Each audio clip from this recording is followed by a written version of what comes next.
నమస్తే, welcome to Dootha media. కొత్త సంవత్సరం అంటేనే అదో ఆనందం. సరికొత్త సంతోషాలేవో మూటగట్టి తెచ్చేస్తుందన్న ఆశ. అందుకే కనిపించిన ప్రతి వారికి ఉత్సాహంగా హ్యాపీ న్యూ ఇయర్, నూతన సంవత్సర శుభాకాంక్షలని చెప్పుకుంటారు. మన సంతోషాన్ని అందరితో పంచుకుంటాం.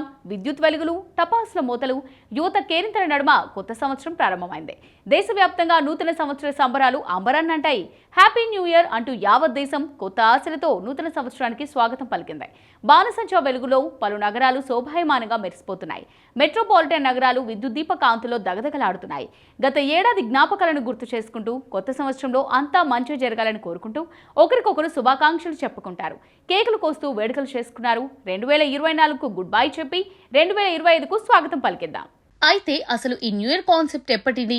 ఇది ఇండియాకి ఎలా వచ్చిందో తెలుసా? జనవరి 1వ తేదీనే న్యూ ఇయర్ గా ఎందుకు చేసుకుంటున్నారు వంటి విషయాలని ఇప్పుడు తెలుసుకుందాం. ఇండియాలో బ్రిటిష్ పాలన సమయంలో గ్రెగోరియన్ క్యాలెండర్ ఫాలో అయ్యేవారు. దీన్ని అంతర్జాతీయంగా ఫాలో అవుతారు. దీనిలో భాగంగా ఇండియా స్వాతంత్రం పొందిన తర్వాత అంతర్జాతీయ నిబంధనలకు అనుగుణంగా 1947 నుంచి జనవరి 1వ తేదీని కొత్త సంవత్సరంగా ప్రారంభంగా ప్రభుత్వం అధికారికంగా గుర్తించింది. అప్పటి నుంచి భారతదేశంలో జనవరి 1వ తేదీని కొత్త సంవత్సరంగా చేసుకుంటున్నారు. భారతదేశంలో వివిధ ప్రాంతాల్లో వారి సంప్రదాయాలు క్యాలెండర్ల ప్రకారం కొత్త సంవత్సరాన్ని జరుపుకుంటారు.